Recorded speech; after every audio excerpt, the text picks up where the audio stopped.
दादू नमो नमो निरंजनम नमस्कार गुरुदेवत वंदनम सर्वे साधवा प्रणामं पारंगत परिब्रह्म परापरम सोमम देव निरंजनम निराकारम निर्मलम तस्य दादु वंदनम शरणो सतगुरु दयालरो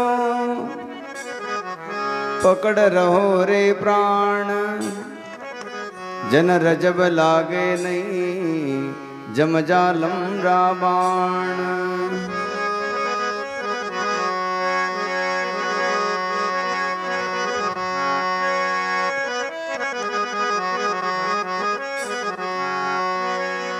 आत्म माहे राम है पूजा ताकि होए सेवा वंदन आरती साध करें सब कोय पूजन हारे पासे देही माए देव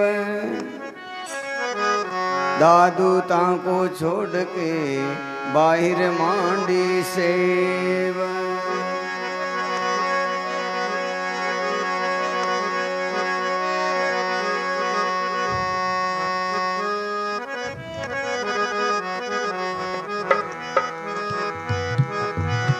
भगति भगति सब कोई कहे भगति न जाने कोय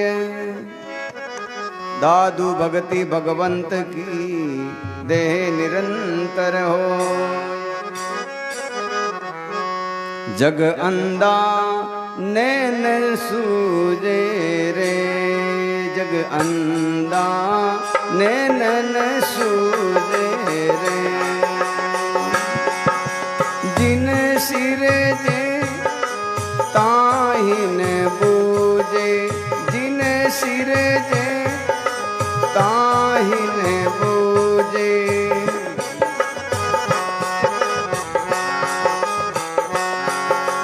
पाण की पूजा करे रे करे आत्म गाता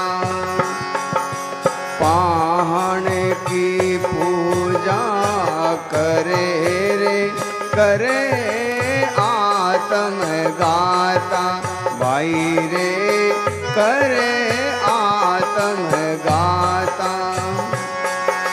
निर्मल नैन आवई रे निर्मल नैन आवई रे दो जगदी से जाता भाई रे अंधा नैन सूझे जग अंधा नैन सूझे रे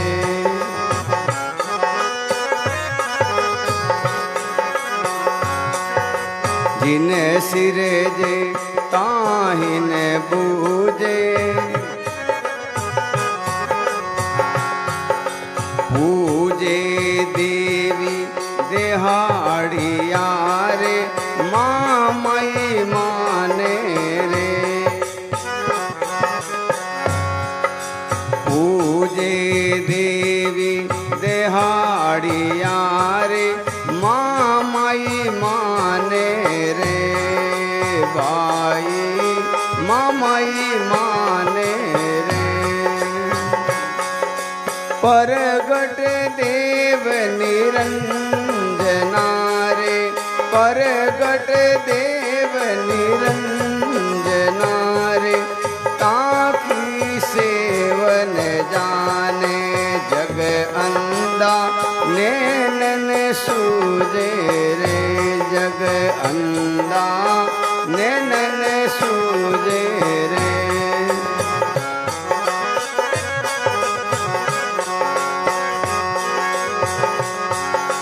भेरू भूत भरम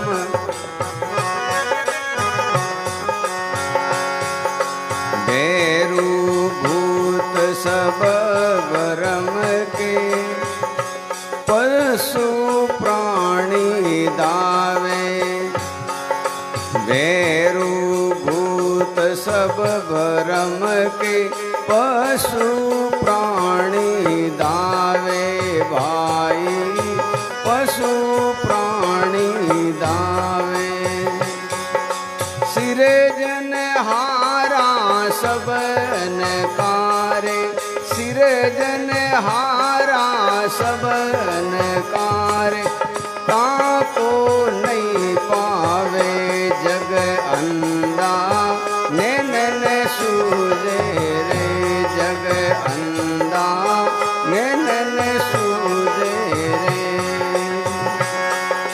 जिन सिरे जे ताही ना बूझे जिन सिरे जे ताही ना बूझे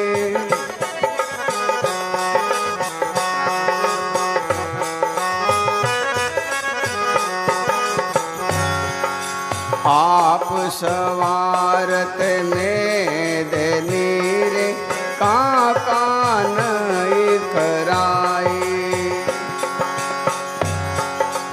आप सवारत में नीरे काका नहीं कराए मेरे रामा काका नहीं कराए दादू साचे राम बिना रे दादू साचे राम बिना रे मर मर दुख भराई जग अंधा नैनन सूझे रे जग अंधा नैनन सूझे रे साचा राम न जाने रे सब झूठ बखाने रे साचा राम न जाने रे सब झूठ बखाने रे भाई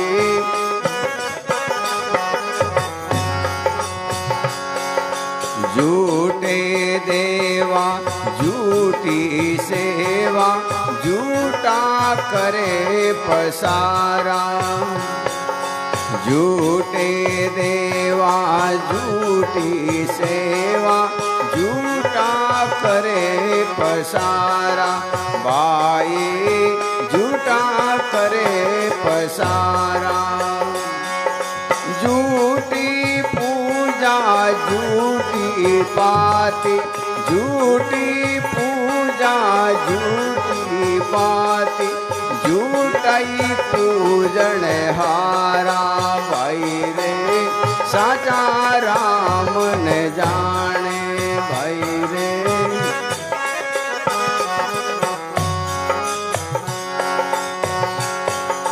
झूठा पाक करे रे प्राणी झूठाई भोग लगावे झूठा पाक करे रे प्राणी झूठाई भोग लगावे मेरे रामा झूठाई भोग लगावे झूठा आडा पड़दा देवे झूठा आडा पड़दा देवे झूठा थाल बजावे भाई रे साचा राम न जाने रे सब झूठ बखाने रे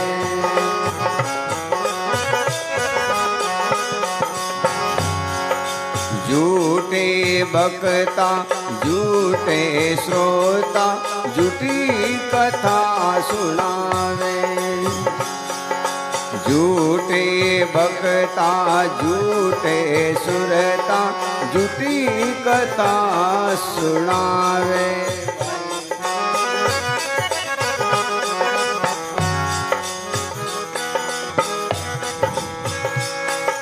झूठा कलयुग सब कोई माने झूठा कलयुग सब कोई माने झूठा भरम दिखावे भाई रे झूठा भरम साचा राम न जाने रे, सब झूठ बखाने रे।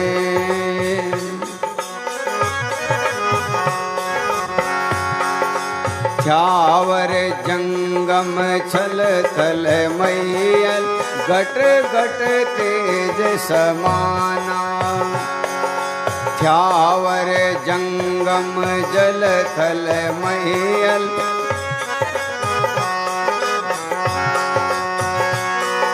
घट घट तेज समाना। भाई घट घट तेज समाना।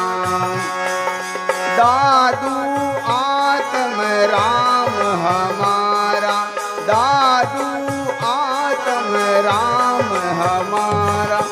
आदि पुरुष पहचाना, भाई रे साचा राम न जाने दुनिया, साचा राम न जाने।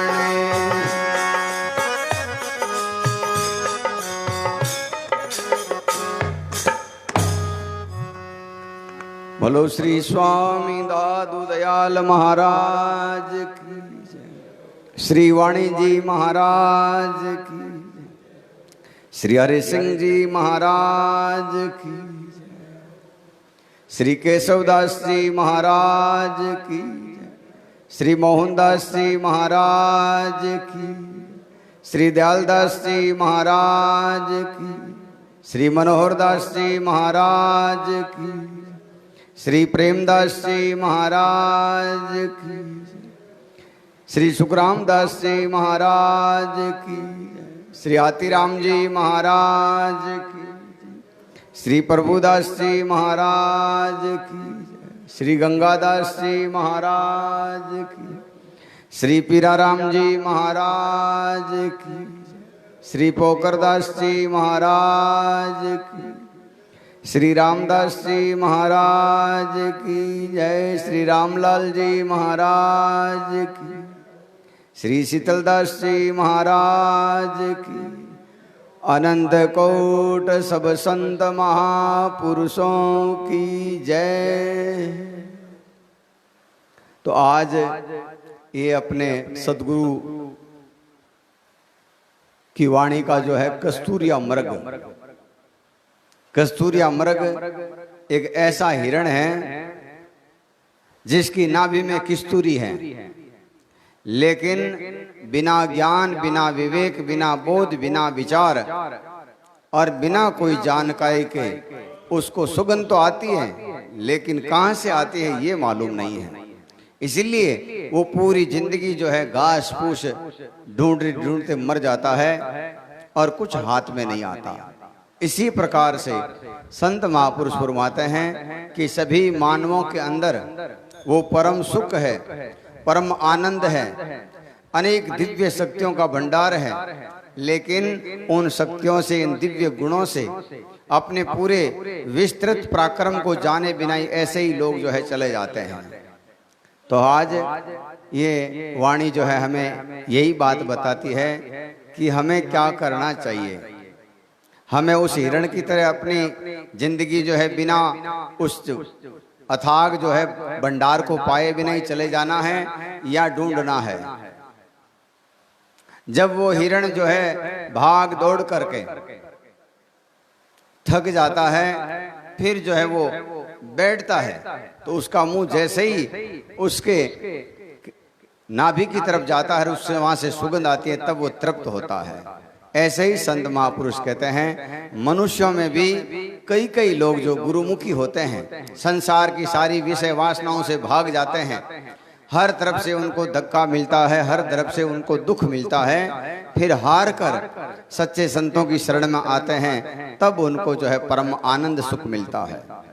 तो आज ये पूरे मानव समाज के लिए ये दादू दयाल जी महाराज का सत्य संदेश है। जो भी इन संदेशों को मानेंगे, संसार के सारे दुख जो है आज ही मिट जाएंगे, सारे क्लेश जो है आज ही मिट जाएंगे।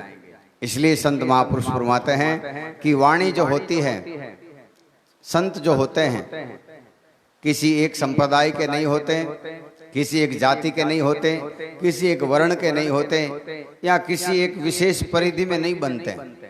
संतों की वाणी जो भी सुनता है वो अपने जो है इस पराक्रम को प्राप्त कर लेता है।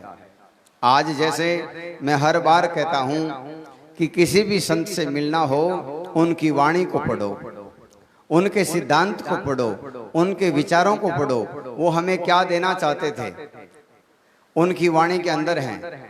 वो है या नहीं है उससे कोई फर्क नहीं पड़ता। हम उनके सूत्रों को अपना करके उसके देश में पहुंच सकते हैं।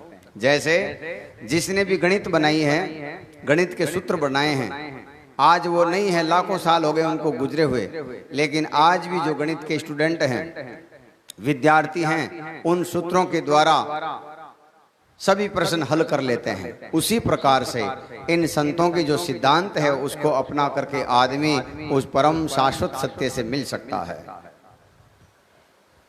तो आज हम जो बहिर्मुख होके भटकते हैं कि शायद वहाँ आनंद मिलेगा, वहाँ सुख मिलेगा, वहाँ मौज मिलेगी, ये मौज मिलेगी, संत महापुरुष कहते ये पहले तो भटकना दूर करो, अपने आप की ओर लौट चलो, उलट चलो हंसा घर आपने। अपना घर कौन सा है? संत महापुरुष कहते हैं इस आत्मा का जो संत महापुरुष कहते हैं इसकी परिभाषा है सत्य चित्त आनंद। जब हम अपने भीतर की ओर यात्रा शुरू करते हैं, अपने आप को खोजने की यात्रा करते हैं, अपने आप को ढूंढने की यात्रा करते हैं, उसी समय सारे सुख मिल जाते हैं, संसार के सारे दुख मिट जाते हैं, संसार से सभी राग और द्वेष ईर्ष्या सब मिट जाती है। तो आज किस्तूरिया मृग दादू नमो नमो निरंजनम नमस्कार गुरुदेवत वंदनम सर्वै साधवा प्रणामं पारंगत परिब्रह्म परापरम सोमम देव निरंजनम निराकारम निर्मलम तस्य दादू वंदनम। हर अंग में दादू दयाल जी महाराज ने उस परमात्मा को वंदना की है। कैसे कि दादू नमो नमो निरंजनम।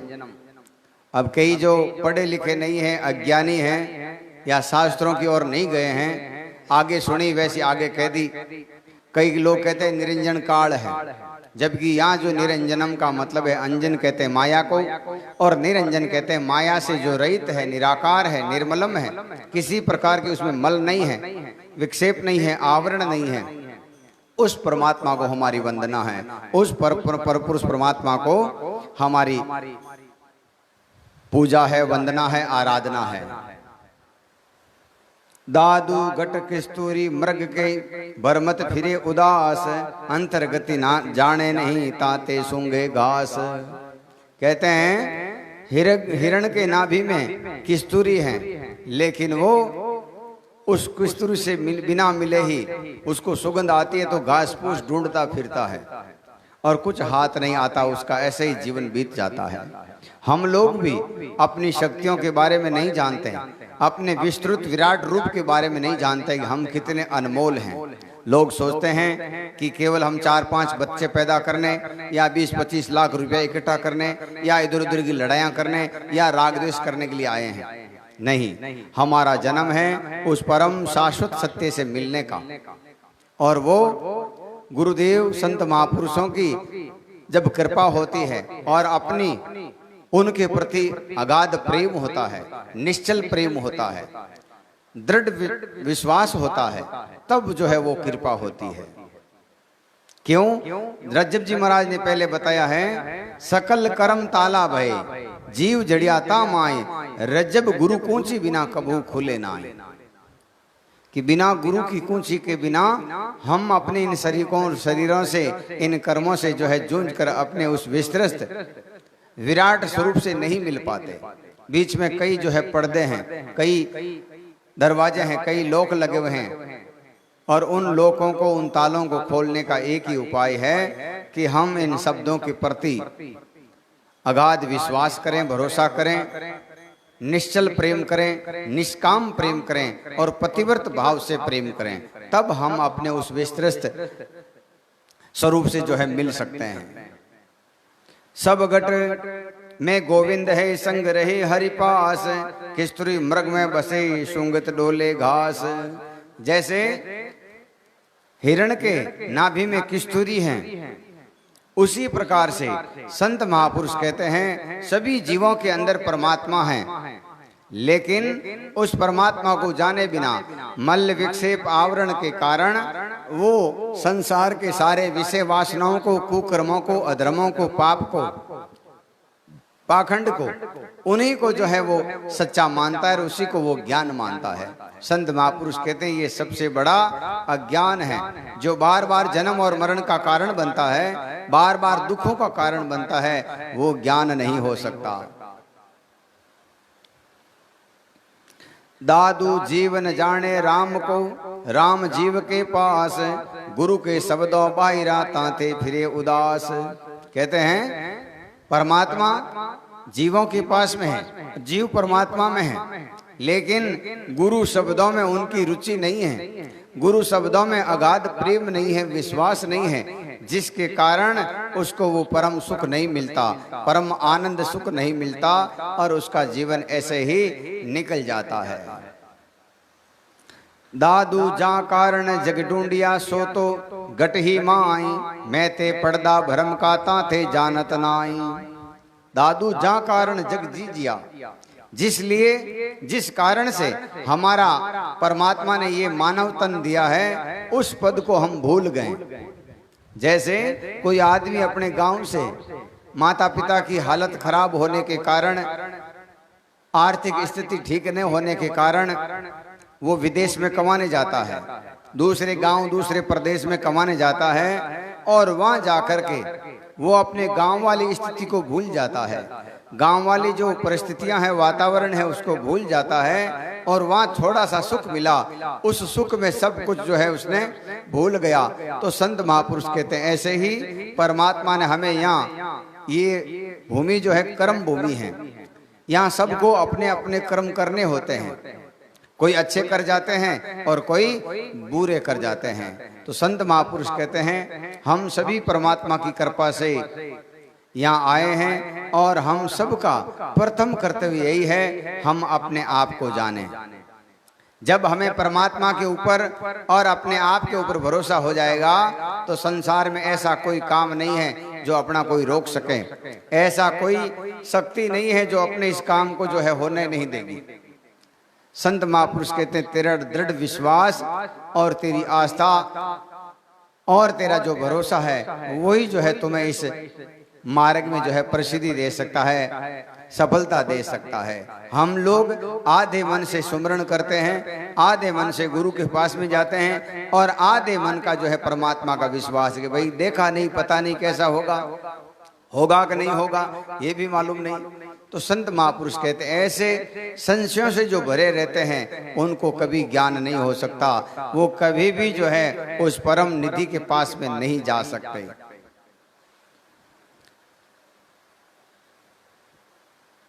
मैं ते पर्दा भरम का ताते जानत नाई।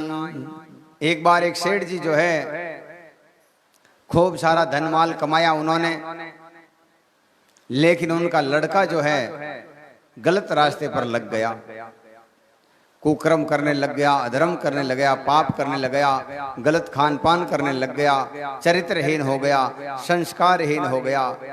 सेठ जी ने सोचा कि हमारा कमाया हुआ धन ऐसे नीच आदमी के हाथ में देंगे तो इस धन का जो है दुरुपयोग होगा, ये धन जो है वेश्यावृत्ति में लगाएगा, कोर्ट कचहरी में लगाएगा, तो मैंने जो मेहनत की उसका कोई मतलब नहीं है। सेठ जी ने जो है अपने घर में एक बड़ा सा खंबा बनवाया और उस खंबे के अंदर से खोखला रखकर उसमें सारा हीरे पन्ने जवाहरत चांदी सोना जो भी उनके पास में धन था सब उस पिलर में जो है लगवा दिया। उसके तरफ दोनों तरफ जो है एक तरफ खाटू का पत्थर लगवाया, एक तरफ मकराने का पत्थर लगवाया। सेठ जी ने अपनी बही में लिख लिया कि कभी तुम्हें पैसों की तंगी आए तो अपने खाटू मकराना के बीच में से ले लेना। खाटू और मकराना के बीच में उनके खेत थे। अब जो आदमी अच्छा विचार नहीं रखेगा, अच्छा खान पान नहीं रखेगा, अच्छा स्वभाव नहीं रखेगा तो समाज के लोग उसको कोई बोलना नहीं चाहेगा, कोई उससे मिलना नहीं चाहेगा, कोई जो है उससे संबंध रखना नहीं चाहेंगे। तो धीरे धीरे उसकी शराब की लत तेज होती गई और जो भी संपत्ति थी उसका सबका नाश कर दिया उसने। एक दिन वो अपनी दुकान के ऊपर उदास बैठा था।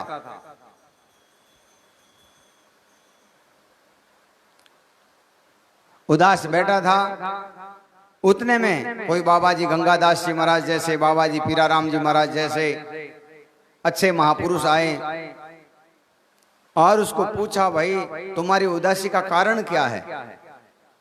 तुम क्यों उदास बैठे हो? सारे दुकानदार चहल पहल कर रहे हैं, चेक रहे हैं, मस्त मुस्कुरा रहे हैं और तू इतना उदास? बोले महाराज हमारे माता पिता बड़े ही नीच थे, जिन्होंने गलत तरीके से मेरी बही में लिख दिया खाटू और मकराना के बीच में धन है। मैंने मकराना खाटू के सारे खेतों को खुदवा दिया लेकिन कहीं पे भी धन नहीं मिला। संत समझ गए कि इसका चरित्र ठीक नहीं होगा, इसका स्वभाव अच्छा नहीं होगा, इसका स्वभाव रहन सहन अच्छा नहीं होगा, इसलिए इसके माता पिता ने युक्ति बताई। संतों ने कहा पहले तो तू आज से ही सौगंध खा कि मैं कोई गलत काम नहीं करूंगा, मैं कोई बुरे विचार में नहीं जाऊंगा, मेरा बुरे आचरण सबका त्याग करता हूँ। सेठ का लड़का कहता हूँ महाराज कुछ हाथ में होगा तो जाऊंगा, कुछ है ही नहीं, मैं तो बिल्कुल खाना पीना ही छूटने की नौबत आ गई अब तो संतों ने कहा उन खेतों को वापस किसी को जोतने दे दे, कोई किसान को दे दे और मैं तेरे घर पे चलना चाहता हूँ कि आज भी देख लो और पहले भी देख लो और आगे भी देख लो, जिनको भी सुख मिला है यहाँ से मिला है। जैसे दो आदमी लड़ रहे हैं, अब पूरा विश्व के लोग इकट्ठा होकर के उनकी राजीपा करवाएं, उनके अंदर समझौता करवाएं तो भी समझौता नहीं हो सकता। क्यों? दोनों ही विपक्ष में है तो कैसे काम चलेगा? दोनों ही जब एक पक्ष में आएंगे, पिछली सब बातों को भूलना चाहेंगे तो उनका समझौता हो सकता है। तो संत आए और जैसे ही मकान में घुसे तो उन्होंने खाटू और मकराने के पत्थरों को देखा। संतों ने कहा जो भी माल है जो इसी में है और कोई जगह नहीं है। तुरंत उस लड़के को सौगंध दिलवाई कि आज से तुम परमार्थ करेगा, पुरुषार्थ करेगा, भजन करेगा, दीन गरीब दुखी लाचार लोगों की सेवा करेगा, मैं तुझे धन देता हूँ। भगवान की सौगंध है तुझे? बोले बिल्कुल महाराज आप कृपा करो। तुरंत उस पिलर को पटका गया, तोड़ा गया और उसमें जो है एक अकूत धन जो उनको मिल गया। ऐसे ही संत महापुरुष कहते हैं, संत अपने अंदर परमात्मा को बताते हैं और जो भी संत कहते हैं कि तुम तीर्थों में जाओ, व्रतों में जाओ, ये ऐसी पूजा करो, वैसी पूजा करो, इतने व्रत करो, इतने जो है यात्राएं करो, इतने जो है धामों की तीर्थ यात्रा करो, समझो वो उनके पास में कुछ नहीं है। जितने भी बड़े महापुरुष हैं उन्होंने तो अपने आप को बताया कि अपना आप को खोजो रे भाई, वस्तु अगोचर गुरु लखाई। जैसे उस सेठ को धन मिल गया तो उसने जो है जितने भी विचार था, कुकर्म था, अधर्म था, पाखंड था, अंधविश्वास था, उसका मार्ग छोड़कर भगवान के भजन में, परमार्थ में, पुरुषार्थ में लगाने की सौगंध ली।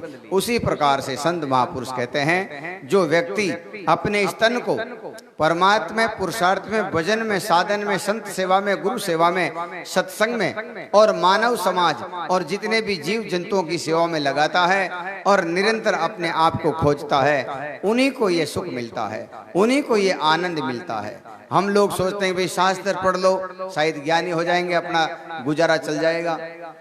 ठीक है, अच्छी बात है, लेकिन उससे तुम्हारा जन्म मरण नहीं मिटने वाला है। संसार के लोग खूब मानेंगे आपको, संसार के लोग आपके पीछे पीछे पड़े रहेंगे, बोले इससे ज्यादा तो महंगा आदमी कोई है ही नहीं, इससे ज्यादा ज्ञानी आदमी कोई नहीं है। लेकिन इससे आत्मज्ञान से, मोक्ष से कोई मतलब नहीं होता। अनपढ़ आदमी भी जो है मोक्ष प्राप्त कर सकता है। किस सिद्धांत से? इस सिद्धांत से। जैसे सेठ के लड़के ने कुकर्म अधर्म का किनारा करके सत मार्ग पर आया और उसको धन मिला, उसी प्रकार से संत महापुरुष कहते हैं बार का ये भटकना बंद करो और अपने आप को खोजने की कोशिश करो। काया माही सो देसार, दादू कहे लहे सो पार। कई मूर्ख लोग जो कहते हैं कि इस काया में तो कुछ नहीं है, गीड है, मज्जा है, गंदगी है, बिल्कुल सही है, लेकिन हमारे संत महापुरुष कहते हैं इस शरीर के अंदर भी 2-3 शरीर और हैं, उन शरीरों से मिलो। अपने विचार जो है उस पवित्र शरीर से लगाओ, अपना भाव जो है उस पवित्र शरीर से लगाओ तो हमें मिलेगा। तो संत महापुरुष कहते हैं दादू दूर कहे ते दूर हैं, राम रहा भरपूर, नैनो बिन सूझे नहीं, ताते रविकत दूर। अब को लोग कहते हैं, कई कहते हैं दूर है, कोई कहते हैं पास में है, तो जो जैसा बताएगा वैसा ही उसको महसूस होगा। संत महापुरुष कहते हैं अंधे आदमी को मालूम नहीं है कि रवि कैसे है, कहाँ है। जिनके आंखें हैं वो जानता है कि रवि जो है अपने सामने है, दूरी भले ही कितनी हो लेकिन अपने को दिख रहा है। उसी प्रकार से जो श्रेष्ठ श्रेणी के संत महात्मा हुए हैं, उन सब ने अपने शरण में आने वाले सभी जीवों को यही राम नाम दिया है, यही सत शब्द दिया है, यही सार शब्द दिया है, यही सत शब्द दिया है, ये सत नाम दिया है कि इसके माध्यम से तुम अपने आप को जान सकते हो। इस विधि को, इस सिद्धांत को अपनाना पड़ेगा। इस विधान, इस संविधान के साथ में तुम सुमरण करते हो, तब तुम्हारा भला होगा, तब तुम अपने आत्म स्वरूप के दर्शन कर पाओगे। दादू ओडो हुओ पाणसो, नहीं लंदाऊं बंज, न जाता उपाण में ताई क्या उपंद। दादू कई दौड़े द्वारिका, कई काशी जाए, कई मथुरा को चले साहिब गटही माई। अब कहते हैं अज्ञान के कारण कई लोग काशी में भटक रहे हैं, कई कैलाश में भटक रहे हैं, कई कहीं भटक रहे हैं, लेकिन अपने विषय विकार नहीं छोड़ते, अपने मन का भाव नहीं छोड़ते, अपने मन का स्वभाव नहीं छोड़ते, अपनी कुरीतियां, कुकर्म, अधर्म, पाखंड, अंधविश्वास नहीं छोड़ते, उनको कुछ नहीं मिलता। जैसे एक गांव में कुछ लोगों ने कहा कि महाराज हम जो है 68 धाम की तीर्थ यात्रा करेंगे, 68 तीर्थों का दर्शन करेंगे, आप भी साथ में चलो। वो गांव वाले महाराज कहा भाई मैं बूढ़ा आदमी हूँ, कैसे जा सकूंगा, और जो जाऊंगा तो बीच में कहीं मर गया तो आपके सब धाम जो है कैंसिल हो जाएंगे, इसलिए मैं आपको अपनी एक तुम्बी देता हूँ, इस तुम्बी को लेके जाओ और जहां भी तीर्थ में इस तुम्बी को स्नान करवा देना, ये पवित्र हो जाएगी। फिर यहाँ आकर के इसमें पानी डाल के जो बूढ़े बुजुर्ग नहीं गए उनको पानी पिलाएंगे तो 68 तीर्थों का फल मिलेगा। सब गांव वाला लोगों ने हाँ वरली की ठीक है महाराज। अब वो गांव वाले लोग 68 तीर्थों में जहां भी जाते हैं उस तुम्बी को, महाराज वाली तुम्बी को पहले स्नान करवाते हैं, बढ़िया पहुंच कर वापिस उसको आसन लगाकर बिठा देते हैं, वो पूजा करते हैं, सुबह शाम आरती करते हैं उसकी। महीने 2 महीने में गांव वाले लोग आए, महाराज को सूचना करवाई गई कि महाराज हम 68 तीर्थ यात्रा करके आ गए, सत्संग रखो, बड़ा स्वामणी रखो, भंडारा करते हैं। संतों ने कहा भाई मैंने वो तुम्बी दी थी, वो बोले वो हमने संभाल के रखी, रोज उसकी तो आरती करते हैं, रोज पहले उसको स्नान कराते हैं फिर हम करते हैं, तो भाई लाओ पहले वो मेरे को तुम्बी दे दो। गांव वाले 2 लोगों को बीच में बैठ गए, बोले अभी इसको थोड़ा सा हाथ पकड़ने के लिए इसको आरी से इसका मुंह बनाओ, और उसमें पानी डाला गया। जो गांव के कोई बुजुर्ग आदमी नहीं गए उनको पानी पिला दो। तुम्बी का पानी इतना खारा है कि शुगर अगर 200-300 हो, अगर एक दिन भी पानी पी ले तो इतना खारा है कि शुगर एकदम डाउन कर सकता है, बहुत खारा है, आदमी मर सकता है। तो जैसे ही उन बूढ़े लोगों ने एक एक घूंट पानी पिया और सब उल्टियां करने लगे। संतों ने कहा क्या बात है भाई, क्यों उल्टियां कर रहे हो? बोले महाराज इतना खारा पानी है, किसी को मरवाओगे आप? तो बोले भाई ये 68 तीर्थों में जाके आ गई है, अब भी इसकी कड़वाई नहीं मिटी है, इसका दुख नहीं मिटा, तो मैं क्या कर सकता हूँ। ऐसे ही हम लोग तीर्थों में जाते हैं लेकिन अपने मन के भावों को चेंज नहीं करते, अपने स्वभाव को चेंज नहीं करते, अपने चरित्र को स्वभाव चेंज नहीं करते, जिसके कारण तीर्थों में नहाए या नहीं नहाए उससे कोई फर्क नहीं पड़ता। इसलिए संत महापुरुषों ने कहा कि ये सत्संग जो है दरियाव है, तीर्थ है, गंगा है, यमुना है, सरस्वती है। जो भी इसमें नाता है तन मन वचन कर्म से एकाकार होकर के जो भी इन तीर्थों में नाता है वो पवित्र हो जाता है, उनके भाव बदल जाते हैं, उनका स्वभाव बदल जाता है, उनका चरित्र बदल जाता है, और उनका जो भी सामाजिक लौकिक व्यवहार होता है वो भी संसार के लोगों से भिन्न हो जाता है। इसलिए संत महापुरुष कहते हैं बाहर भटकने के छोड़ करके अपने आप को ढूंढने की कोशिश करो, अपने आप से मिलने की कोशिश करो। जो भी सत्संगी लोग हैं अपने सुबह दोपहर रात जब भी मौका मिले अपने आप को ढूंढने की कोशिश करो। कुछ ऐसा समय अपने आप के लिए निकालो, शांति से एक जगह बैठ जाओ और जो भी अपने गुरु के द्वारा जो शब्द दिए गए हैं उन शब्दों का मंथन करो, तो हम अपने उस शाश्वत सत्य से मिल सकते हैं। कबीर साहब कहते हैं, कबीर कई दौड़े द्वारिका और कई जाए जगन्नाथ, साधु संगति हरि भक्ति बिना कछु न आवे हाथ। कबीर साहब कहते हैं कि संतों की संग और गुरु की भक्ति के बिना आपको कुछ हाथ में नहीं आएगा, चाहे द्वारका जाओ, चाहे काशी जाओ, चाहे कैलाश जाओ। कई लोग कहते हैं महाराज मैं तो 4 धाम की यात्रा करके आ गया हूं। तो भाई तुमने अपना स्वभाव बदल दिया कि नहीं? वो तो नहीं बदला। तुमने अपना रहन सहन बदल दिया कि वो तो नहीं बदला। तो जगन्नाथ जाने से कोई फायदा नहीं है, काशी जाने से कोई फायदा नहीं है। साथ ही साथ में अपना कुछ बदलाव करो। अपना गंदा खान पान है, अपना गंदा चरित्र है, उसको सुधारने की कोशिश करो, तो हम उस परम शाश्वत सत्य से मिल सकते हैं। अपना मानव जीवन सफल हो सकता है।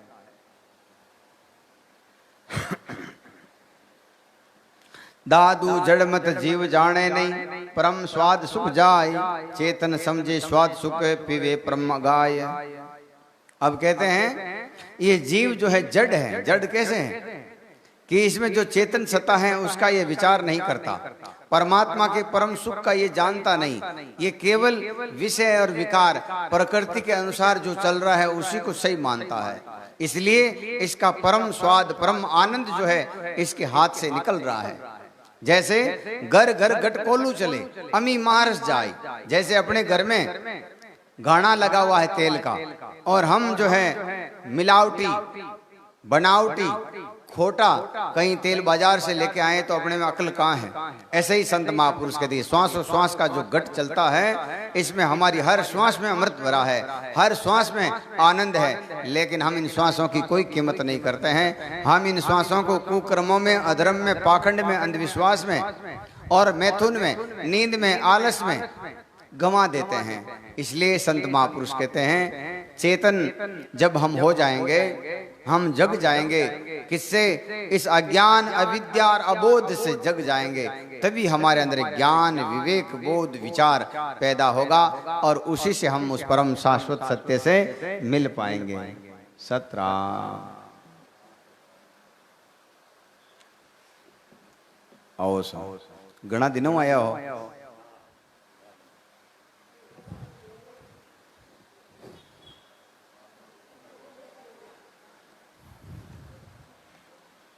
कहवे जागे जई सवेरा आवे जना सही है। अब कहवे जागत ते आनंद करे, जागत जे आनंद करे सो पावे सुख स्वाद, सूते सुख न पाइए प्रेम गमाया बाद। जगना किससे है? नींद से। नींद कौन सी? अज्ञान अविद्या अबोध अविवेक अंधविश्वास, इन सब से जगेंगे तब क्या होगा? हम अपनी आत्मा से लगेंगे और आत्मा से लगेंगे तभी हमें वो सुख मिलेगा, तभी हमें उस परम सुख से अरस परस हो पाएंगे। संत महापुरुष कहते हैं जो नींद में सोया हुआ है उसको कुछ महसूस नहीं हो तो लाश की तरह पड़ा है, और जगे हुए हैं जैसे आते जाते लोगों के दर्शन करते हैं, अच्छी अच्छी बातें सुनते हैं, ये जगे हुए जब हैं उसी प्रकार से जब हम अज्ञान अविद्या से जग जाएंगे तो उस परम सत्ता का, उस परमात्मा के जितने भी गुण हैं, जितने भी आनंद है वो हमें महसूस होगा और हम नित्य जो है उस परमात्मा के दर्शन करेंगे। कहते हैं पुलक पुलक रस पान। जैसे गरीब साहब इसलिए बार बार कहते हैं आज का लावा लीजिए काले किसको हुई, ये तन माटी मिले जाने सब सोई। हम सभी लोग जानते हैं कि आज जैसे हैं शायद कल नहीं होंगे, और कोई लोग कहते हैं कि नहीं परसों पहले दिन कर लेंगे या 1 महीने बाद में कर लेंगे, वो अज्ञानता के कारण कहते हैं। संत महापुरुष कहते हैं शरीर का भरोसा मत करो कब कल चला जाए, हमें तो आज ही जो कल का काम है आज करना है और आज का काम अभी करना है, तब जो है हम अपने जीवन को जो है सही ठोर ठिकाने पर लगा सकते हैं। दादू जिसका साहिब जागना, सेवक सदा सचेत, सावधान सन्मुख रहे गिर गिर पड़े अचेत। साहिब जिसका जागना, संत महापुरुष कहते हैं परमात्मा सब दिन जगा हुआ है, खालिक जागे जीरा सोवे क्यों कर मेला होवे। हम लोग अज्ञान और अविद्या में सोए हुए हैं, लेकिन परमात्मा जगा हुआ है। कैसे? आपको छोटी सी बात अपने अंदर घटती है, सबके घटती है। जैसे आदमी नींद में सो जाता है और नींद में जो उसको सपना आता है, सपन कैसा आता है? सपन जैसे माहौल में रहता है वैसा आता है। जो भूत और पितरों की बातें करते हैं उनको सपने में भूत और पितर दिखेंगे। जो देवी देवताओं की बातें करते हैं वो देवी देवता दिखेंगे। जो संतों की बातें करते हैं वो संतों की सपना आएगा। जो कोई व्यापार की बात करता है तो व्यापार की बात करेगा, व्यापारी सपने में आएगा। जैसे सेठ जी एक बार नींद में सोए हुए थे और उन्होंने जो है अपना जो बेडशीट है उसके 2 टुकड़े कर दिए। उतने में सेठानी आई, बोले अभी भी आप सपने में हो, नींद में हो क्या? एकदम सेठ जगा, बोले क्या हुआ, क्या कर रहे थे? अभी मेरे को सपना आया था और मैं दुकान में बैठा था, 2 ग्राहक आए, मेरे को बोले कपड़ा दे दो, मैंने फाड़ के उसको दे दिया, पैसे ले ही रहा था कि तू आ गई। बोले कोई दुकान में नहीं थे, तुमने अपनी बेडशीट फाड़ दी सोने वाली। तो ऐसे ही संत महापुरुष कहते हैं सपना आना ये विशेषता नहीं है, विशेषता ये है कि हम सोए हुए थे, फिर सपना किसने देखा, फिर सुबह हम लोगों को बताते हैं कि आज मेरे को रात को सपना आया। भाई तू तो सो गया, सपना देखने वाला कौन है? तो संत महापुरुष कहते हैं वो दृष्टा है और सब दिन अपने अंदर जागा हुआ है। उससे मिलने के लिए, उसको पहचानने के लिए, उसको जानने के लिए इतने भी ये संत साहित्य हैं, इतने संत मत हैं, इतने जो है धर्म शास्त्र हैं, बार बार हमें उसी ओर ले जाते हैं। लेकिन हम लोग विषय वासनों के वशीभूत, शरीर के सुखों के वशीभूत और अपनी मन की उपाधियों के वशीभूत होकर के हम दूसरों की पंचायती करते हैं, लेकिन अपने आप की नहीं करते। संत महापुरुष कहते हैं इससे तुम्हारा अनमोल धन जो है ऐसे ही रह जाएगा, ऐसे किसी के काम नहीं आएगा। और तू अगर परमात्मा से मिलता है, परमात्मा तुझे एक धन देगा, एक निधि देगा। कैसे? कि तूने संसार में प्रसिद्ध करेगा। आज हम जिन भी महापुरुषों की जय जयकार करते हैं उन सभी महापुरुषों ने उस परम स्वाद को चखा है, उस परम शाश्वत सत्य के दर्शन किए हैं, इसलिए हम उनकी जय जयकार करते हैं। उनसे रात दिन यही विनती करते हैं, यही प्रार्थना करते हैं कि आप हमारे ऊपर भी कृपा करो, हमें भी ऐसा ज्ञान दो, हमें भी ऐसा विश्वास दो, हमें भी ऐसी दृढ़ता दो कि हम उस परम स्वाद से मिल सकें। दादू सावधान, दादू साईं सावधान, हम ही भय अचेत, प्राणी राखन जानी ताते निर्पल खेत। जैसे कोई किसान है, उसके माता पिता ने बड़ी मेहनत करके उसको खेती दे दी, अब वो बहुत आलसी है, निकम्मा है, किसी काम का नहीं, कभी खेत में जाता नहीं, हल उसको चलाना आता नहीं, बीज को जानता नहीं, कौन सा बीज है कौन सा नहीं बीज है, कौन सी सीजन में कौन सा बीज काम आता है ये भी नहीं जानता। तो क्या होगा? उसका भंडार खाली रहेगा, उसके देवाड़ा आ ही जाएगा, कोई नहीं रोक सकता। कबीर साहब अपनी वाणी में कहते हैं कुछ ऋतु का करिए विचार, शाक निज समय बार रहे। ऋतु का मतलब अभी जैसे हमारे यहाँ फसलें हैं, इसकी ऋतु है। अगर इसके विपरीत ऋतु में अगर अभी अपने गेहूं बो दिए होते तो नहीं होता। अभी हमने दूसरे रायडा की खेती कर ली होती तो नहीं होता, रायडा थोड़ा लेट होगा। ऐसे ही संत महापुरुष कहते हैं ये परम तत्व पाने का अभी अवसर है, अभी मौका है। रामदास जी महाराज कहते हैं खेड़ापा राम धाम के आदि आचार्य, अवसर बिन का देही मिलियो है, मत मत कोई गापल रही जो रे। अब गापल मत रहना है, गापल का मतलब है पागल मत होना। अभी तुम इन विषय विकारों में भटकना बंद हो जाओ और अपने आप की ओर लौट चलो, अपनी ओर लौट चलो। थोड़ी देर लोग कथा कीर्तन सुनते हैं, तालियां बजाते हैं और अपने घर जाते हैं, वापिस वही काम शुरू कर देते हैं, जो नहीं करना है वही काम शुरू कर देते हैं।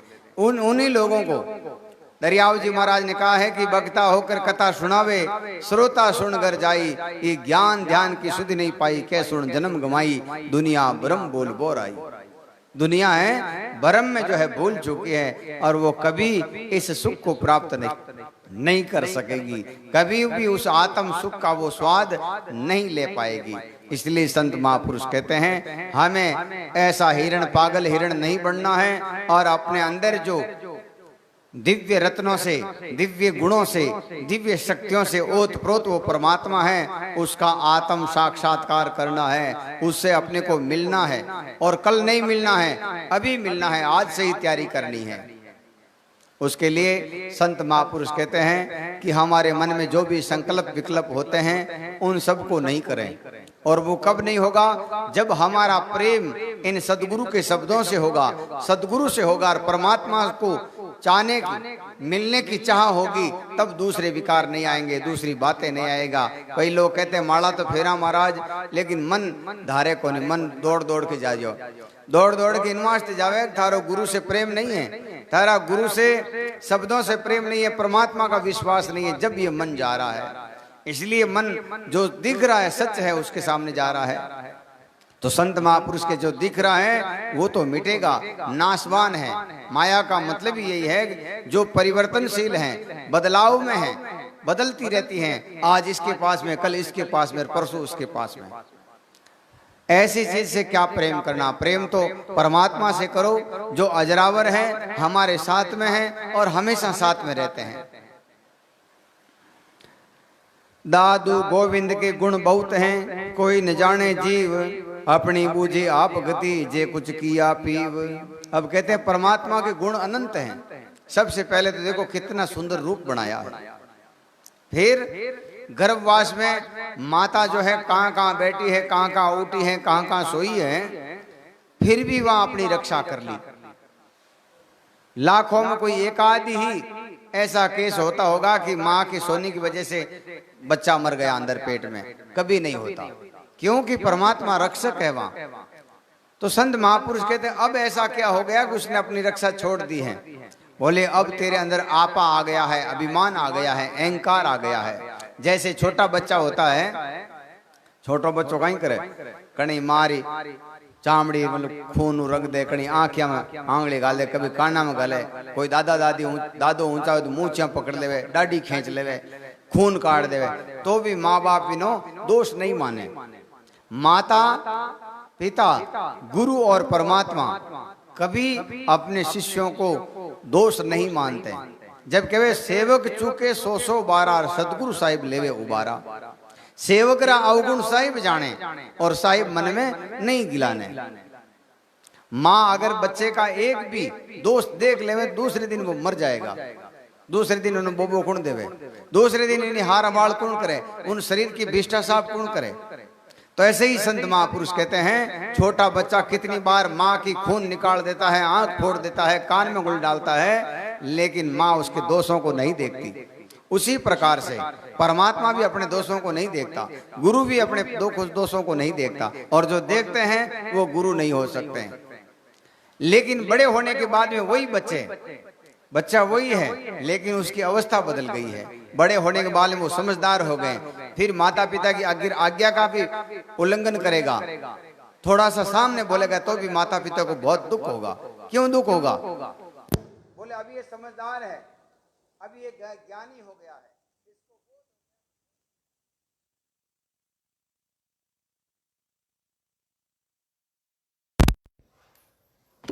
तो संत महापुरुष कहते हैं परमात्मा वही है, हम भी वही हैं। उसने अपन अबोध थे, जब हमें ज्ञान नहीं था तब परमात्मा ने रक्षा की, लेकिन अब अपने बीच में अहंकार आ गया है, आपा आ गया है, अभिमान आ गया है। और ये अभिमान जब ही जाएगा तब जो है वापस वैसा का वैसा हो जाएगा, हम बच्चे जैसे हो जाएंगे और परमात्मा अपनी माँ के जैसा हो जाएगा, सब दिन आगे पीछे अपनी रक्षा में खड़ा रहेगा। ऐसा दयालु परमात्मा है। लेकिन हम लोग अज्ञानी, विषय विकार कुकर्म अधर्म में फंसे हुए लोग उस परमात्मा के गुणों को कभी याद नहीं करते। जैसे माता पिता के गुणों को बच्चा याद नहीं करता, इसलिए उसकी आज्ञा का उल्लंघन करता है। बाकी माता पिता का एहसान संत महापुरुष कहते हैं, हमारे धर्म शास्त्र कहते हैं, कोई बच्चा अपनी चमड़ी की जूती अगर माँ बाप को पहनाए तो भी उसका एहसान नहीं मिट सकता, तो भी वो ऋण मुक्त नहीं हो सकता। उसी प्रकार से संत महापुरुष कहते हैं परमात्मा के गुणों को तो याद करो, कैसी कैसी हालात में, कैसी कैसी जगह पर उसने हमारी रक्षा की है। और अगर अब हम उनके प्रति उदासीन हो जाते हैं, उनके शब्दों से विमुख हो जाते हैं, उनकी कृपा से विमुख हो जाते हैं, तो अपने से बड़ा कृतगुणी इस संसार में और कोई नहीं है। संत महापुरुष कहते हैं पापी, कामी, क्रोधी, लालची सब तीरते हैं, लेकिन कृतगुणी जो है नहीं तीरता। आगे जो अंग आ रहा है उसी प्रकार सा है। संसार के सारे लोग कृतगुणी हैं, परमात्मा के गुणों को कभी याद नहीं किया, और जैसा माहौल देखा, जैसा विधान देखा, उसके अनुसार हो गए। संत महापुरुष कहते हैं ऐसे लोगों का भला नहीं होता।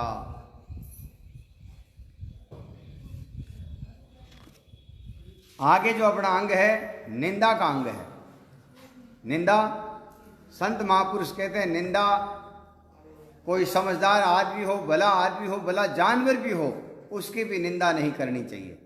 निंदा करने से क्या होता है कि हमारे जो सुकृत किए हुए हैं, कर्म किस प्रकार से होते हैं, मन से होते हैं, कर्म से होते हैं, और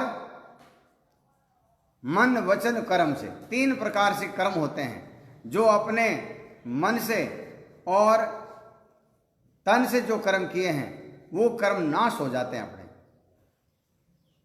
क्योंकि निंदा हम शरीर से करते हैं, तो शरीर में मन और वचन, ये दोनों प्रकार के जो कर्म होते हैं अपने सुकृत होते हैं, जो हमने कभी दान पुण्य किया है, अच्छे कर्म किए हैं, भजन किया है, वो सब नाश हो जाता है, अपने नील बटा नील हो जाते हैं। तो संत महापुरुष कहते हैं निंदा तो अच्छा कोई जानवर है उसकी भी नहीं करनी चाहिए। मिनक की, संत की, परमात्मा की। कई लोग देखो अज्ञानता में, एक बार हमारे गांव में एक ऐसा साधु आया था, उसने कहा कि देखो दादू जी तो काल की पूजा की है, आप यूँ करो सब साहिब की शरण में आ जाओ। तो वो सत्संगी लोग थे, उन्होंने कुछ कहा नहीं, वो एक बार मेरे हाथे में छट गया। तो मैंने कहा भाई तूने साहिब को देखा है, कहाँ है? साहिब को तो नहीं देखा। फिर तू लोगों को कैसे मिलाएगा साहिब से? बोले हम उनके अनुयायी हैं। मैं कि अनुयायी वो होता है जो उसमें साहिब की छवि मिलती हो, उणियारा मिलता हो। तेरा उणियारा बता पहले तो, कि उणियारा कैसे बताऊं? उनका ज्ञान, विवेक, बोध, विचार जो भी है वो मेरे को बता, जब मैं मानूंगा भाई तू वाकई में दादूपंथी है कि कबीरपंथी है। ऐसा तो कुछ नहीं, मैं तो भजन ही केड़ा हूँ। मैं क्यों गाँव में जबकि लुगाया गीत रणिया वह नहीं, आगे गीत अवेरे जगह वे पतिव्रता की होड़ में नहीं आया करे।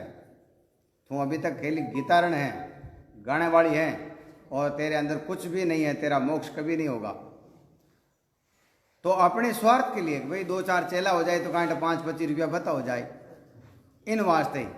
तो ऐसी परिस्थिति में भी महापुरुषों की, परमात्मा की कोई निंदा करता है, संत महापुरुष कहते हैं ऐसे जीवों को 1000 नहीं लाख साल तक जो है दुर्गति का सामना करना पड़ेगा। ज्यों एक बार युधिष्ठिर कने 3 आदमी आया। जब क्यों साहब तीनों का पाप एक है, मिनक मार दिया तीनों ने, इनको सजा दो, कैसे दोगे? तो बोले इन तीनों की जाति क्या क्या है? कि ये तो एक गंवार आदमी है, लड़ी बकरियां, भेड़ बकरी चराने वाला है, गाय भैंस चराने वाला है। उसको 2-4 सेंटर लगाए, छोड़ दिया। कि ये कौन है? कि ये ब्राह्मण है, तो इसको फांसी दे दो। और ये कौन है? ये राजपूत है, तो इसको उम्र कैद दे दो। तो सामने वाले लोग बैठ रहे थे कि भाई ऐसे कैसे, पाप एक, सजा 3 अलग अलग कैसे? बोले ये तो मूर्ख है, अज्ञानी है, गीमार है, इसको तो ज्ञान नहीं। मिनक मारना में, जानवर मारना में ज़्यादा फर्क कौन समझे? इन मास दिन 2 सेंटरी है, और ब्राह्मण है, शास्त्र पढ़े, रोजीना लोगों ने ज्ञान देवे, गुरु बन के बैठो है। इन्हें ध्यान है मिनक मारने की सजा कितनी है, इन वास्ते इन्हें उम्र कहते हो, और जिंदगी भर जब तक जिए इन्हें दुख देता रहो। पूरा भरपेट रोटी भी नहीं देनी इन्हें, काम ज़्यादा में ज़्यादा सौंपो, इतनी सख्त सजा सुनाई। और ये राजपूत है, ये राजपूत का काम है लड़ाई झगड़े का, रक्षा करने का। तो इसको आवेश में आ गया किसी कारण से, इसको ज्ञान था, तो इसको जो है उम्र कैद होगी और उसको फांसी की सजा होगी। तो संत महापुरुष कहते हैं जो ज्ञानी होते हैं, समझदार होते हैं, शास्त्रों को पढ़ते हैं, नीति और नियम को जानते हैं, पाप और पुण्य को जानते हैं, ऐसे आदमी कभी कोई गलती करते हैं तो उनको पाप ज़्यादा होता है। जैसे संत महापुरुष कहते हैं कोई भगत होकर के जगत जैसी बात करता है तो परमात्मा स्वयं लज्जित होता है कि देखो हमने इसको ज्ञान दिया लेकिन ये महामूर्ख कैसा निकला। तो निंदा अपन कल पढ़ेंगे और निंदा का बहुत ही बड़ा अंग है, बहुत ही सार गर्भित बातें हैं इसमें कि निंदा करने से कितने कितने कैसे कैसे पाप होते हैं। दादू राम दादू राम दादू राम दादू राम दादू राम दादू राम दादू राम दादू राम दादू राम दादू राम दादू राम दादू राम दादू राम दादू राम दादू राम। आप लोग सभी शेयर कर दो, ज़्यादा से ज़्यादा लोगों ने सत्संग सुनाई हो। सत राम दादू।